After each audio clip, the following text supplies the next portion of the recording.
और अमेरिकी हमले में वेनेजुएला में 40 लोगों की मौत हुई है। यह खबर आ रही है। हमले में कई सैनिकों की भी मौत हुई है। अमेरिकी हमले में सिविलियंस भी मारे गए हैं। अमेरिका ने 150 से ज्यादा विमानों से हमला किया था। Son las 1:58 de la mañana. America ने सरकारी इमारतों से लेकर सैन्य ठिकाने तक को टारगेट किया। राजधानी काराकास और उसके आसपास के इलाकों में जबरदस्त बारूद बरसाया। इतना ही नहीं, अमेरिका ने वेनेजुएला की जमीन पर ग्राउंड ऑपरेशन भी चलाया।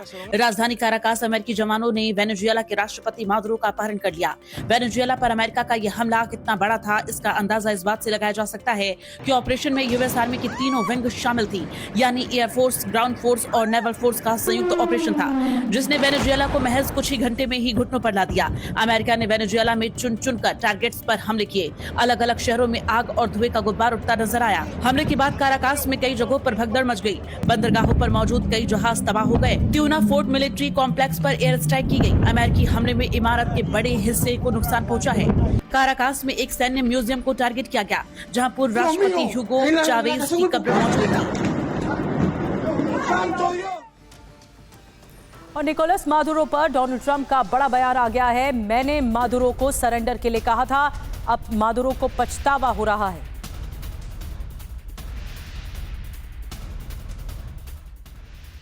जब अमेरिकी फोर्सेस ने मादुरो को पकड़ा तब ट्रंप सब लाइव देख रहे थे। ट्रंप ने कहा कि ये उन्हें एक टीवी शो जैसा लगा।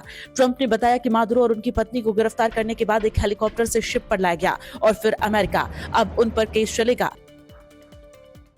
अमेरिका का ईरान जो दुश्मन है, 7 दिनों से हिंसा की आग में झुलस रहा है। खामनेई के खिलाफ जनता सड़कों पर है, तो वहीं दूसरी तरफ अमेरिका ने एक बार फिर से ईरान को धमकी दी है। क्या कहा है इस बार, आप देखिए। जो वेनेजुएला के राष्ट्रपति निकोलस मादुरो के साथ हुआ, क्या वही ईरान के सर्वोच्च नेता अयतुल्लाह अली खमेनेई के साथ होने वाला है? ऐसा हम इसलिए कह रहे हैं क्योंकि ईरान में आग लगी है और अमेरिका ने भी टारगेट बता दिया है। सड़कों पर आग लगी है, खमेनेई के खिलाफ नारे लग रहे हैं और गोलियां चल रही हैं। ये खमेनेई की सत्ता के खिलाफ जेंजी की खुली बगावत है। बीती रात ईरान के इतिहास की सबसे हिंसक रातों में से एक रही। मारोदश्त में मारे गए प्रदर्शनकारी खोदादाद शिरवानी का जनाजा निकला, लेकिन ये जनाजा नहीं, सत्ता के खिलाफ जन विद्रोह बन गया है। कब्रिस्तान में भी खमेनेई मुर्दाबाद के नारे गूंजने लगे। मारोदश्त में प्रदर्शनकारियों ने पुलिस स्टेशन पर कब्जा कर लिया। कुछ दहशत में आम नागरिकों ने ईरानी पुलिस और IRGC के 50 जवानों को खदेड़ दिया। अब ईरान में खमेनेई की सरकार और सेना के साथ गृह युद्ध शुरू हो गया है। ईरान की राजधानी तेहरान के कई इलाकों में इस्लामिक रिपब्लिक ऑफ ईरान के झंडे उतारे गए। कासिम सुलेमानी की तस्वीरें जला दी गई। सरकारी दफ्तरों को आग लगा दी गई। सरकारी बैंक फूंक दिए गए। सिर्फ पत्थर ही नहीं चले, ईरान के सराबलेह में AK-47 से लैस प्रदर्शनकारी सड़कों पर उतर गए। यानी अब ये आंदोलन शस्त्र विद्रोह का रूप लेता जा रहा है। हथियारबंद कट्टर सुन्नी संगठन ईरान में बिगड़े हालात का पूरा फायदा उठा रहे हैं।